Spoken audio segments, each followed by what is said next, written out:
கர்ம வீரர் காமராஜர் மீது மிகுந்த மரியாதையும் பெருமதிப்பும் கொண்டவன் நான் என்று திருச்சி சிவா கூறியுள்ளார். பெருந்தலைவர் காமராசரை பற்றி திமுக எம்பி திருச்சி சிவா பேசிய கருத்துகள் விவாதத்தை ஏற்படுத்தியுள்ளன. இதுகுறித்து திருச்சி சிவா வெளியிட்டுள்ள அறிக்கையில், பெருந்தலைவர் காமராசரின் புகழுக்கு களங்கம் விளைவிக்கும் தன்மையில் நான் பேசியதாக கருத்து கொண்டு விவாதங்கள் வலுத்து கொண்டு வருகின்றன.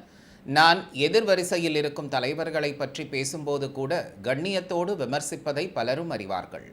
கல்வி கண் திறந்த காமராசர் என்றும், மதிய உணவு திட்டத்தின் மூலமாக ஏழை வீட்டு பிள்ளைகள் கல்வி கற்க பள்ளிக்கூடம் வருவதற்கு இந்தியாவிற்கே வழிகாட்டியாக திகழ்ந்தவர் என்பதையும் பல மேடைகளில் உருக்கமாகவும் உணர்ச்சிகரமாகவும் நான் பேசுவது வழக்கம் எனவும் பதிவிட்டுள்ளார்.